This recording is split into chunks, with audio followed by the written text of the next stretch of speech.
So we've got everyone back, and we're going to take Matt Minetti's cue from Twitter and tell you all that we're drinking the Kool-Aid, which is what I'm hearing, not what Matt is drinking according to Twitter. But so what are the next steps in St. Louis? Where are we really going? Give us. Be critical, Jim. Talent shortage. It's my biggest focus. I think it's our biggest problem. Disruption amnesia, which is not a term I coined, but I think we have to be aware of it. We have disruptive things that have happened in the past. Edward Jones, Express Scripts, Enterprise Rent Cars, those were all disruptive back in the day, and we have to just continue to remember that we have a history of disruption and innovation, and we have to continue to build on that. So don't forget the past. So I think, for people who are not directly in the entrepreneur community, who are, tuning in tonight, they can do something. They can become early adopters of technology.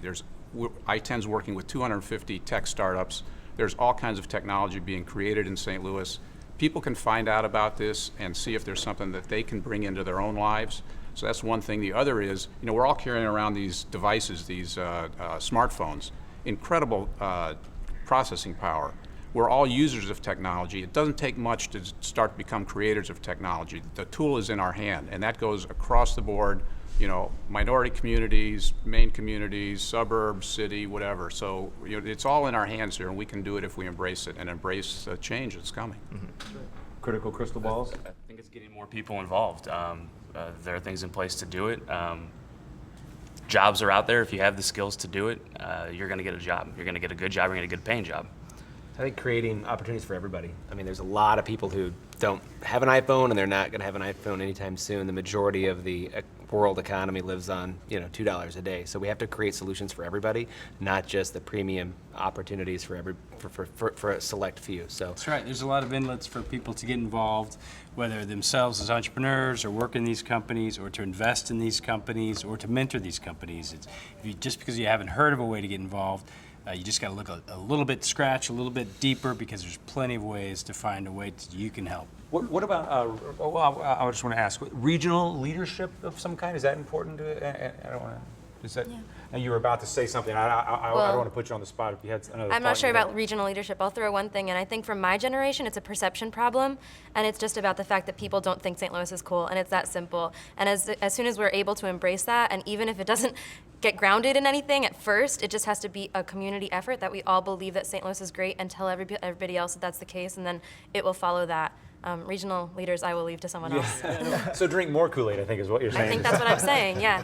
Regional leaders as well that are pushing for this to happen before students already have the decision to go to the coasts, right? Making sure that when they're at the end of their high school, end of undergraduate, they've seen what they can do, and they think that they can keep doing that in this environment, whether it's code, whether it's MECE, whether it's biosciences. I think our regional leaders need to make a better effort at buying some of the technologies and innovations that are coming out of our local area as well. Our regional leaders can be the early adopters. We have major buyers in town, either government, education, healthcare. They're major buyers. They can actually start piloting some of these things and getting involved with their actions and with their wallets. If anything, I think the regional leaders need to make the case that St. Louis has the attributes that might be more appealing to the coast. I mean, I have so many friends on the East Coast that faint when they hear how cheap it is to live here. I mean, especially in Washington, D.C. And not only that, but there's so many amenities and cultural aspects and diversity of people that are here that I think make this place a great place to start. I think I've heard you say stop telling everybody it's cheap to live here. Yeah, stop selling St. Louis on price. We're not the discount bin city. You don't come here because it's cheap. I don't drive the cheapest car. I don't think any of you would. It's the opportunity that this place has. There's tremendous access. One of my most successful businesses was Third Degree Glass Factory. I tried to start that same business for 4 years while I lived in Washington, D.C. Could not get past square one. Brought it to St. Louis. It's been thriving. Well, it's more expensive to do it in D.C., I'm sure, for the space. It wasn't just the space. It wasn't just the physical plant. It was just the attitude of the people, the bureaucracy, the sort of glacial pace, and we got it done in St. Louis. And this is a great town for innovation. It's a town where you don't have to ask permission to do anything, and you should just go for it and quit selling our city on cheap real estate. One of the problems It won't always be cheap. One of the problems, though, is that a lot of people on either coast or even international companies don't necessarily know that about St. Louis, that there's opportunities here. KWS, the biotech company that just recently announced it's expanding in Bridge Park, they didn't have St. Louis on its short list until they sent a team out to Germany to say, here's what St. Louis is all about. Hold that thought. We're going to go to state.